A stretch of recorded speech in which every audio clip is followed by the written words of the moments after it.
India के laws और RBI के रूल्स ये क्लियरली कहते हैं कि अकाउंट फ्रीज का काम ईडी, पुलिस, कोर्ट के थ्रू ही होना चाहिए। बैंक्स को उन्हीं चैनल्स को फॉलो करना पड़ता है। और यहीं पर बात करूंगी आरबीआई मास्टर सर्कुलर क्या कहता है, कोर्ट ऑर्डर्स क्या कहता है, बैंक क्या ऐसे ही कोई अकाउंट फ्रीज कर सकता है क्या अपने कस्टमर का। चलिए आज के वीडियो में डिटेल में डिस्कस करते हैं।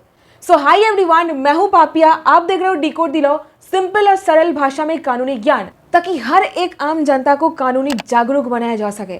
तो वीडियो को एक लाइक, चैनल को सब्सक्राइब और जरूर इसको अपने दोस्तों के साथ शेयर कीजिएगा। भारत में बैंक्स आरबीआई के स्ट्रिक्ट रेगुलेटरी ओवरसाइट के अंदर काम करता है। ये सुनने में जितना आसान लगता है कि बैंक अकाउंट फ्रीज हो जाएगा, लाखों अकाउंट फ्रीज हो रहा है, ये उतना आसान है नहीं करना।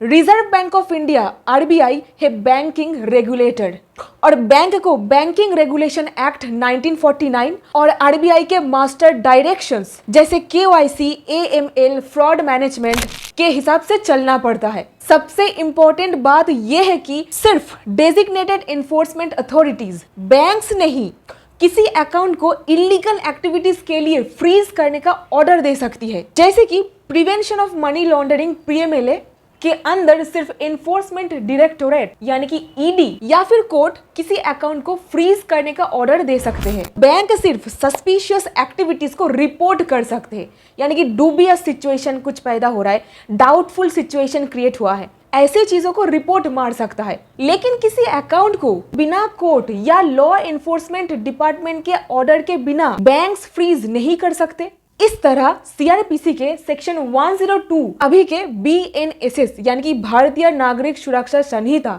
2023 के सेक्शन 106 पुलिस को पावर देता है कि अगर कोई प्रॉपर्टी जैसे बैंक अकाउंट किसी ऑफेंस से जुड़ी हो तो उसे सीज करे। और कोर्ट्स ने भी डिफरेंट जजमेंट्स पर यह क्लैरिफाई किया है कि बैंक्स पुलिस या ईडी के ऑर्डर पर ही काम करते हैं। अकाउंट फ्रीज का काम सिर्फ अथॉराइज एजेंसीज के थ्रू ही होना चाहिए। RBI, reserve bank of India के सर्कुलर कहते हैं कि बैंक को एनफोर्समेंट अथॉरिटीज के ऑर्डर पर ही अकाउंट फ्रीज करना चाहिए। इसका मतलब ये हुआ कि देश का कानून बैंक से यही एक्सपेक्ट करता है कि वो किसी अकाउंट को इंडिपेंडेंटली नहीं बल्कि सरकारी अथॉरिटी के ऑर्डर या कोर्ट के ऑर्डर के बेसिस पर फ्रीज करे। आरबीआई के खुद के रूल्स भी इसी बात को सपोर्ट करता है। एएमएल मास्टर डायरेक्शंस बैंक्स से कहते हैं कि वो फ्रॉड और सस्पिशियस ट्रांजैक्शन को रिपोर्ट करे, लेकिन अकाउंट फ्रीज सिर्फ स्टैट्यूटरी प्रोविजन या ऑफिशियल ऑर्डर के बेसिस पर ही होना चाहिए। केवाईसी नॉन कंप्लायंस के नाम पर अकाउंट फ्रीज करना, ये प्रैक्टिस को आरबीआई ने डिस्करेज किया है। यहीं पर चलिए जानते हैं कुछ केस स्टडीज अकाउंट फ्रीज के ऊपर। इंडिया में कई सारे हाई प्रोफाइल केसेस है जहां पर बैंक अकाउंट्स को फ्रीज किया गया है और बिना क्लियर गाइडलाइंस के क्या प्रॉब्लम होते हैं जरा देखिए। हाल ही में ये केस आया था एजुकेशन फ्रॉड को लेकर के, फिट्जी केस 2025। यहाँ पर 2.8 लाख के एक चीटिंग केस में ग्रेटर नोएडा पुलिस ने कोचिंग सेंटर के खिलाफ एक्शन लिया। बिना किसी कोर्ट के ऑर्डर के पुलिस ने बैंक अकाउंट्स को फ्रीज कर दिया। अराउंड 11.11 करोड़ तक के 12 अकाउंट्स फ्रीज कर दिए गए, जबकि डिस्प्यूट सिर्फ 2 लाख का था। पूरे अकाउंट्स को फ्रीज करना इनोसेंट कस्टमर के लिए हार्डशिप बन गया। और यहीं पर आरबीआई ने क्लैरिफाई किया कि बैंक को इंटरेस्ट देना पड़ेगा ऐसे फ्रोजन डिपॉजिट्स पर।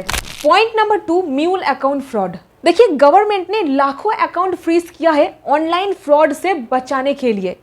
करीब 4.5 लाख म्यूल अकाउंट्स एक साल में ब्लॉक किए गए हैं। एसबीआई, पंजाब नेशनल बैंक जैसे मेजर बैंक्स इसमें इन्वॉल्व थे। एक 2024 क्रिप्टो फ्रॉड में ईडी ने 303 करोड़ लॉन्ड्रिंग का केस पकड़ा।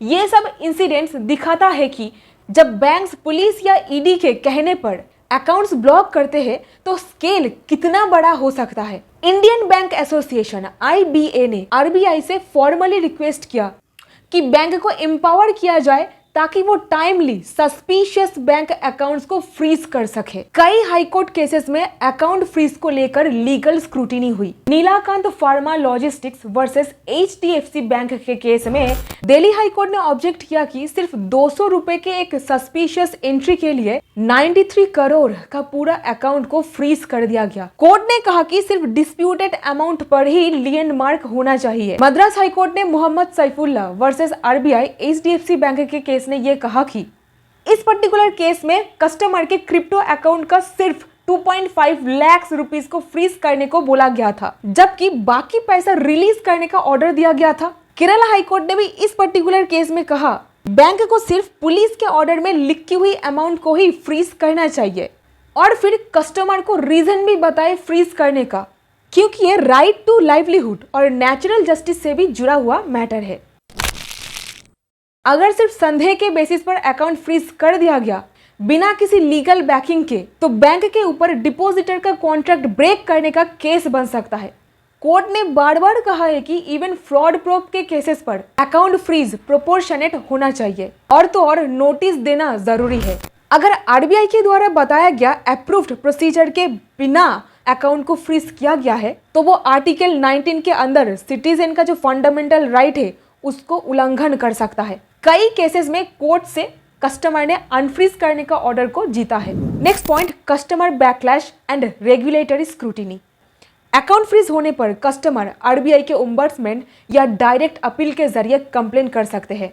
अगर बिना किसी प्रॉपर प्रोसीजर के अकाउंट को ब्लॉक किया गया है तो आरबीआई के द्वारा पेनल्टी भी लगाया जा सकता है बैंक के ऊपर। Last point, jurisdictional overreach. सबसे पहली बात तो बैंक लॉ एनफोर्समेंट एजेंसी नहीं होते हैं। अगर वो अपने आप ही कोई अकाउंट को फ्रीज कर देते हैं तो वो अपने जुरिस्डिक्शन को क्रॉस कर देते हैं।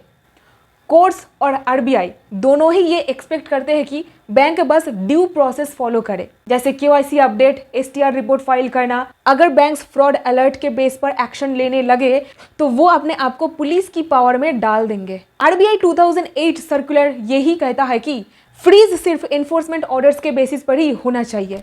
तो समरी में आपके लिए अकाउंट फ्रीज का काम सिर्फ authorised agencies like court, ED, police के थ्रू ही होना चाहिए। अगर कुछ ऐसे केसेस को कंसिडरेशन में लिया जाए तो हम लोग देख पाएंगे कि बिना आरबीआई बैक्ड एसओपी के बैंक्स ना सिर्फ लीगल रिस्क फेस करते हैं बल्कि इनोसेंट कस्टमर को भी हार्म होता है। इसीलिए आरबीआई की अप्रूवल और गाइडलाइंस की जरूरत है, जिससे फ्रॉड कंट्रोल भी हो और डिपॉजिटर का राइट भी सेफ रहे। So that's it in this video. उम्मीद करते हो आपको इस वीडियो से कुछ ना कुछ वैल्यू मिला है। अगर मिला है इसे एक लाइक, चैनल को सब्सक्राइब और शेयर कीजिए। बहुत बहुत धन्यवाद। मिलती हूँ नेक्स्ट वीडियो में।